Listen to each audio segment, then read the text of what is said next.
Baik, bismillahirrahmanirrahim. Assalamualaikum warahmatullahi wabarakatuh. Pada pertemuan kali ini, saya akan coba menjelaskan tentang sintesis atau dikenal pula dengan biosintesis asam sikimat. Jadi ini adalah biosintesis asam sikimat.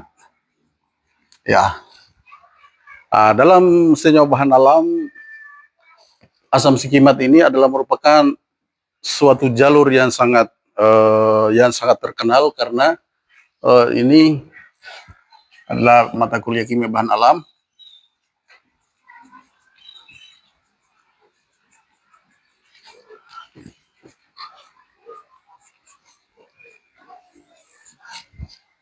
Ini salah satunya adalah pembuatan fenilpropanoid, yaitu melalui jalur yang dikenal dengan asam sikimat. Cuma pada kali ini saya akan menjelaskan dulu tentang biosintesis daripada pembentukan asam sikimat. Oke. Asam sikimat itu pada dasarnya terbentuk dari asam pirufat. Ya, asam pirufat. Asam pirufat dimulai melalui sintesis glikolisis.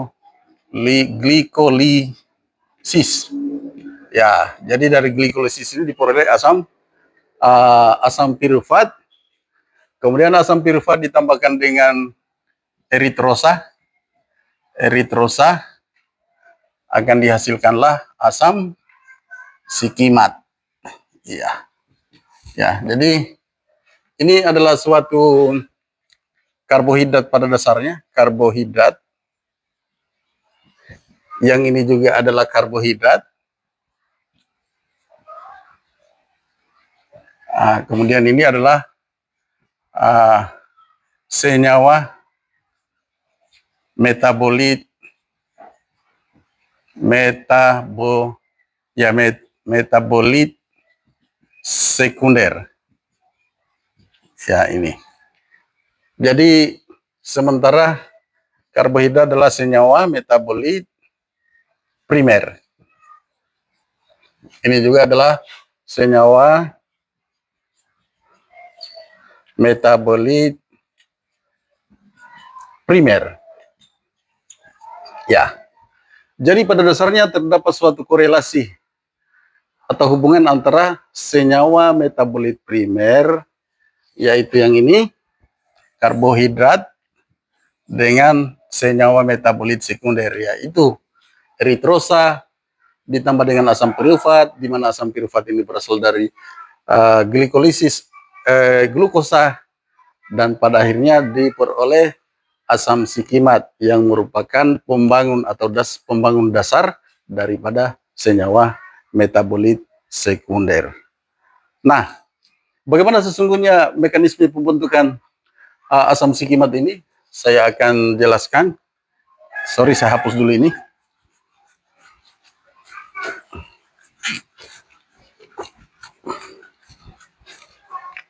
Oke. Asam pirufat, saya tulis kembali. Asam pirufat, ini adalah asam pirufat tambah eritrosa, ya, eritrosa, ini adalah eritrosa, OH, H, CH, OH. Oke. 1, 2, 3, 4. Eritrosa itu adalah suatu karbohidrat dengan jumlah karbon sebanyak 4. Oke, direaksikan dengan asam pirufat. Pertama-tama sebelum terjadi reaksi antara eritrosa dengan asam pirufat ini kita buat dulu menjadi suatu molekul aktif. Sebenarnya juga sudah aktif, tapi akan menjadi lebih baik lagi kita buat dalam bentuk yang lebih aktif, yaitu dengan penambahan fosfat, ya, fosfat dengan reaksi seperti ini.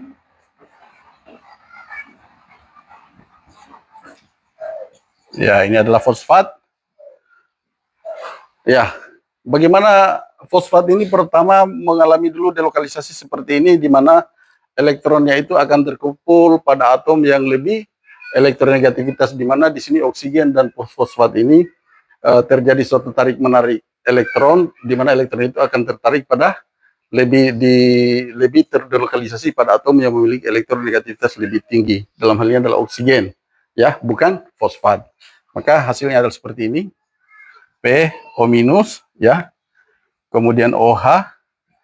Nah ini plus. Kenapa plus? Karena ini sudah putus ikatannya dan elektron terkumpul atau diterima oleh oksigen, sehingga oksigen bermuatan negatif dan fosfor buatan positif. Ya, oke.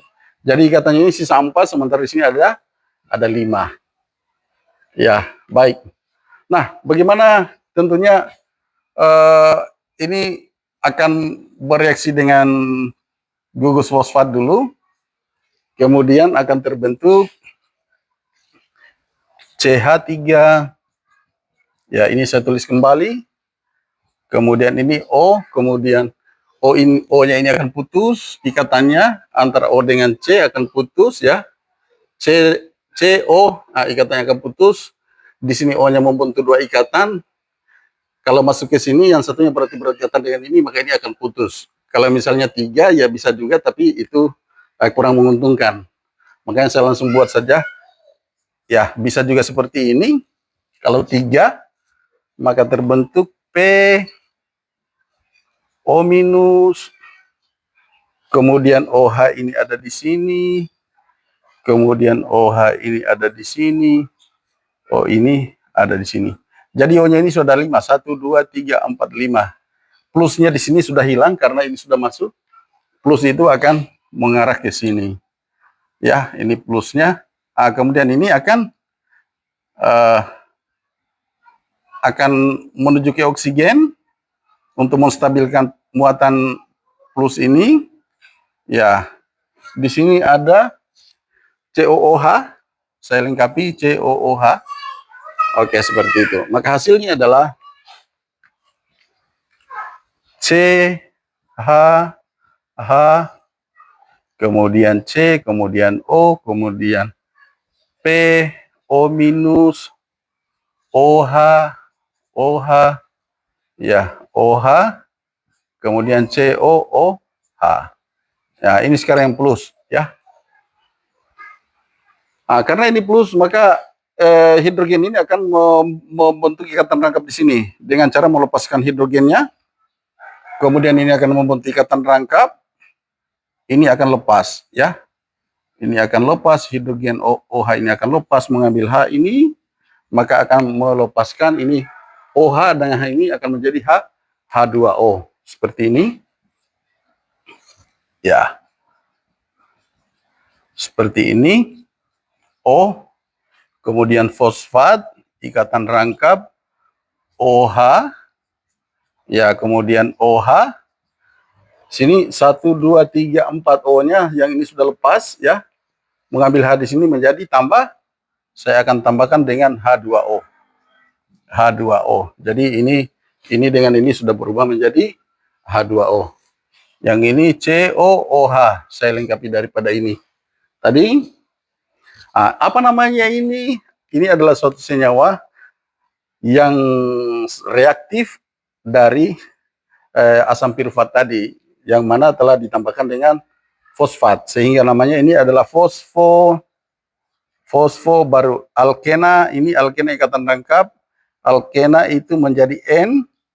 Kemudian ini sebenarnya yang tadi OH ini sebenarnya diwakilkan oleh alkohol, maka ini namanya ol, sehingga namanya fosfoenol, enol. Baru struktur ini adalah asam pirufat, sehingga namanya di sini adalah pirufat, ya. Jadi namanya ini adalah fosfoenol pirufat, ya, seperti itu. Nah, inilah gugus aktif daripada asam pirufat, ya, daripada asam pirufat, di mana melepaskan hidrogennya di sini, membentuk ikatan rangkap seperti ini, yang mana itu nanti akan dimulai, reaksi itu akan dimulai dari sini untuk bisa bereaksi dengan eritrosa, ya. Jadi ini adalah eritrosa.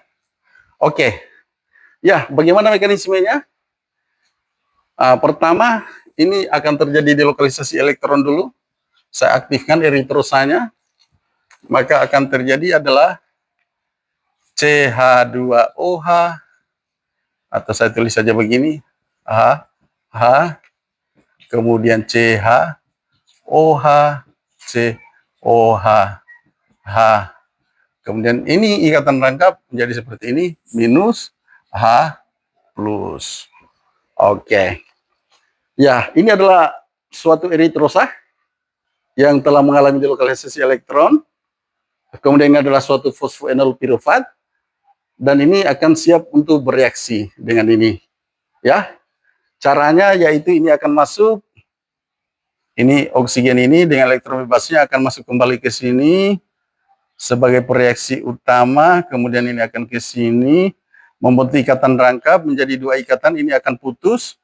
Jadi fosfatid di sini akan putus, dengan ini akan kembali putus, tetapi ini membentuk tambahan ikatan, sementara karbon itu ikatannya hanya 4, berarti tidak boleh 5, maka ini akan keluar. Ikatan rangkapnya keluar akan menuju ke sini. Ya, akan menuju ke situ. Ya, apa hasilnya? Ya, coba kita lihat. Jadi dari sini tadi mulai oksigen dari H2O masuk ke fosfat, kemudian sehingga pada saat masuk ini lepas. Lepasnya ini menyebabkan ini harus lepas satu ikatannya supaya selalu dalam keadaan oktet, ya, dengan cara masuk ke sini. Oke, apa arti dari power oktet? Bahwa karbon itu selalunya memiliki ikatan rangkap, ikatan sebanyak 4, 1, 2, 3, 4, ya. Oke, ini hasilnya. Saya akan tambahkan itu OH, H, yang ini ya eritrosa tadi, yang ini eritrosanya saya akan buat mungkin begini saja. H, H, ada O ya, di setiap karbon ada O ya, di setiap karbon daripada eritrosa ini ada O. Kemudian ini OH ada sebanyak 4, H 1, 2, 3, kemudian ini lagi O, ya itu minus, kemudian ada H1, kemudian masuk ini CH, H, C, ikatan rangkap. Ini sudah membuat ikatan rangkap, ini lepas, ya, tambah COOH. Langsung setelah itu saya akan tambahkan ini fosfat ikatan rangkap, ini OH, kemudian masuk ada H2O di sini, ya, ada H2O di sini. Oke, ini adalah oksigen, ya. Kemudian ini akan oksigen akan menstabilkan muatannya dengan cara menarik elektron dari hidrogen ini, dan ini akan lepas dan akan ditarik oleh ini. Ya, jadi ini akan oksigen akan membawa elektronnya ke hidrogen untuk menariknya supaya terbentuk ikatan di sini, ya. Sehingga hasilnya adalah COH, H, H, kemudian OH, saya tulis hanya di sini, kemudian CH, OH, kemudian C, ya ini, O ini, saya sudah tambahkan H ini, kemudian ada H di sini. Oke, seperti itu. Jadi ini 1, 2, 3, 4. Ya, saya kasih notasi 1, 2, 3, 4. Jadi ini 1, 2, 3, 4. Berarti sekarang ini 5, 6. 5, 6. 5 itu adalah ini CH, H, 5. Ini adalah ke-6-nya. Yang nomor 6 ini ada ini dan COOH. Ya, saya tambahkan dengan ini fosfatnya seperti ini. Fosfatnya OH. Tadi di sini adalah ada H, di sini ada H tadi tapi sudah lepas.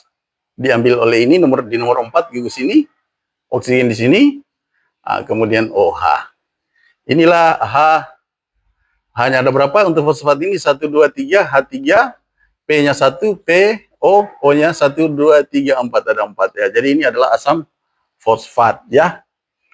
Sementara ini asam pirufat dengan yang telah diaktifkan oleh fosfat ini, walaupun fosfat pada akhirnya keluar, ya, tetapi ini sudah menjadi suatu bentukan untuk terbentuknya daripada itu, yaitu asam sikimat. Bagaimana reaksi lanjutannya? Yaitu terlepasnya H2O. Jadi ini akan melepaskan H2O dengan ini. Tentunya membentuk ikatan rangkap ya. Jadi ini akan membentuk ikatan rangkap. Ini ikatan ini pindah ke sini ke C dan C, yang tadinya ikatan C dan H sekarang akan pindah menjadi C dan C. Hasilnya adalah seperti ini. Ya. C, H, H, kemudian OH. Ya. H-nya ini sudah lepas yang ada di sini. C selalu 4. Ikatannya ini OH, kemudian di sini lagi H, OH, yang ini C, C, H, H, O, H, OH. Kemudian ini CH2, ini saya tulis saja CH2, kemudian ini CO, COOH, sorry, COOH, ya, ini adalah gugus asam. Ya, asam yang berasal dari asam pirufat. Jadi ini tadi adalah merupakan asal daripada eritrosa, karbonnya sebanyak 4, 1, 2, 3, 4, sementara ini merupakan gugus yang berasal dari asam pirufat, yaitu CH2, CO, COOH. Oke, ini saya akan tambahkan dengan H2O yang sudah lepas, ya, H2O yang sudah lepas, ya. Kemudian bagaimana reaksi berikutnya? Reaksi berikutnya itu adalah saya tambahkan di sini, adalah ini akan membentuk ikatan rangkap.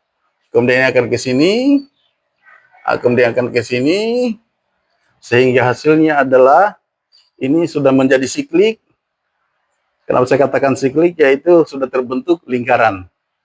Ini C, kemudian O minus, yang ini, kemudian C, kemudian ini membentuk ikatan rangkap, hanya lepas di sini, ya, hanya lepas, kemudian terbentuk CH, OH, kemudian CH, OH, kemudian ini CH2, kemudian C ini sudah ini, COOH, ya. Kemudian selanjutnya hidrogen yang terlepas ini akan diambil oleh ini setelah membentuk muatan negatif, maka hidrogen itu akan terambil ke sini, ya, akan terambil ke situ, maka yang terbentuk adalah, ya, itu C, H, H, kemudian C, ini sudah OH, ya, kemudian COOH, OH, kemudian ini CO, ikatan rangkap, CH, OH, CH, OH, CH2, ya seperti itu. Ini apa namanya? Inilah yang dikenal dengan suatu senyawa yang sangat terkenal pula. Ini adalah, saya hitung dulu sini, notasi 1, 2, 3, 4, 5, 6. Namanya adalah 3 asam, 3 asam 3 dehidrokuinat, ya, kuinat, ya. Jadi senyawa ini namanya adalah asam 3 dehidrokuinat. Sebenarnya berasal dari patokannya adalah asam kuinat. Ya, kalau misalnya ini saya akan tambahkan hidrogen dengan cara penambahan Na, ya. Ini dengan cara penambahan ini saya reduksi, ya. Reduksinya itu adalah penambahan Na DH, ya, tambah H plus, ya. Ini saya akan reduksi seperti ini, ya. hasilnya ini akan keluar, ya akan keluar NAD+. Apa artinya? Bahwa penambahan ini akan menyumbangkan dua hidrogen di sini. Yang satu hidrogen ini akan masuk ke sini, kemudian hidrogen yang ini akan masuk ke sini, sehingga hasilnya adalah seperti ini. OH, COOH, kemudian CH2, C. Ini sudah lepas satunya ya, menjadi H di sini. Kemudian di sini sudah ada H juga satu. H yang ini adalah yang ini, kemudian H ini ada di sini. Kemudian CH, OH, kemudian CH, OH, kemudian CH2.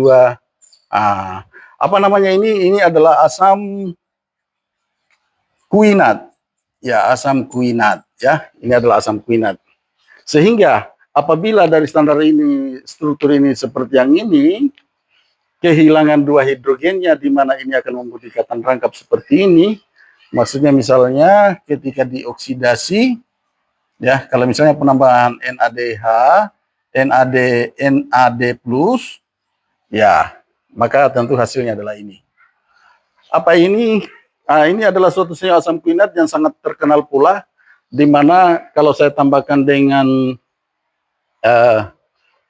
fenilpropanoid, maka ini akan menjadi asam. Ini adalah cikal bakal pembentukan asam klorogenat ya. Jadi kalau saya tambahkan dengan fenilpropanoid dengan asam kuinat, itu akan menghasilkan asam klorogenat.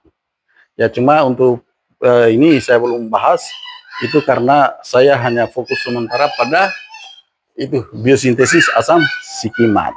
Oke. Ya, ini saya akan tulis ulang di sana. Ya, saya akan tulis ulang di sini. Ya, strukturnya saya akan tulis ulang strukturnya di sini. Ini adalah OH, kemudian ini adalah OH, kemudian ini adalah OH, ini adalah H, kemudian OH, kemudian COOH ya. Itu tadi sama, yaitu ini adalah asam kuinat. Ya, kalau misalnya asam kuinat saya aktifkan dengan cara melepaskan hidrogen dan melepaskan OH, maka tentunya itu adalah ya menghasilkan suatu senyawa baru ya, suatu senyawa baru ikatan rangkap OH, OH, OH, OH, kemudian ya COOH tambah dengan H2O.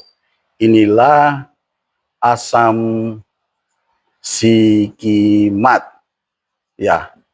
Ya, seperti itu. Jadi inilah asam sikimat sesuai dengan judulnya, yaitu sintesis asam sikimat ya.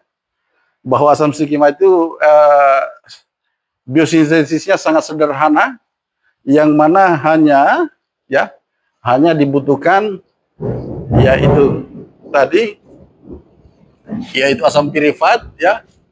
Jadi biosintesis asam sikimat itu tadi saya sudah tuliskan hanya dua senyawa yang perlu dipersiapkan, yaitu asam pirufat.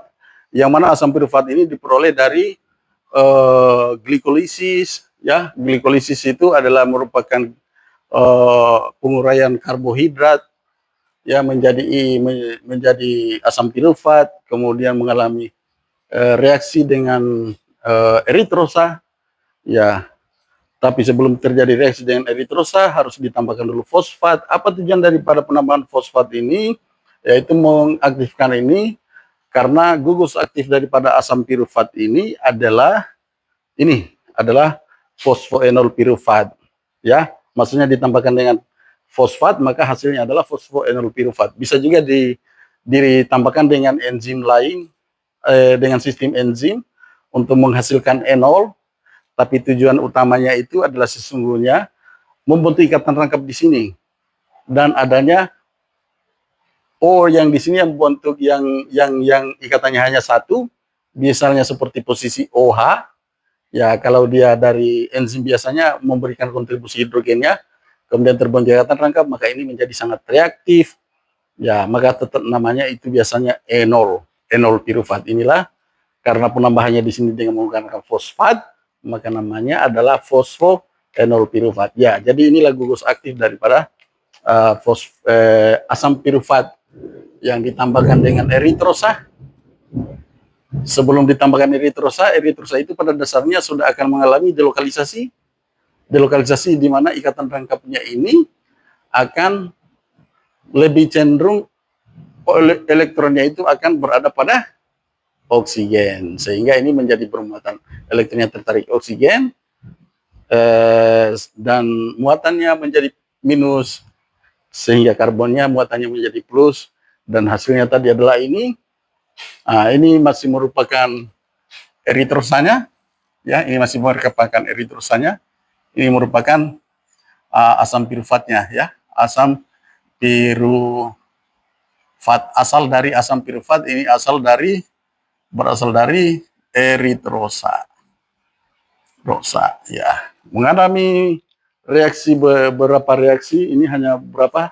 Hanya 4 tahap, 1, 2, 3, 4, 5. Kemudian ini saya tulis kembali asam kuinat ini ya menjadi ini ya, dan terbentuklah asam sikimat. Perlu diketahui bahwa asam kuinat ini kalau saya akan tambahkan dengan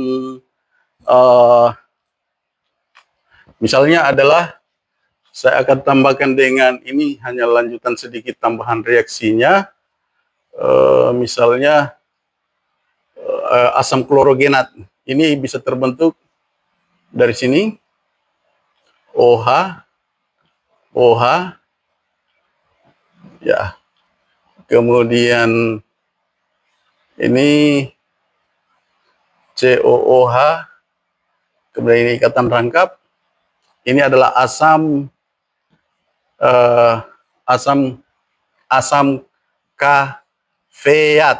Ya, ini adalah asam kafeat. Asam kafeat ini banyak ditemukan dalam kopi, sehingga kenapa kopi itu berfungsi sebagai antioksidan, karena ini adalah suatu antioksidan yang sangat baik.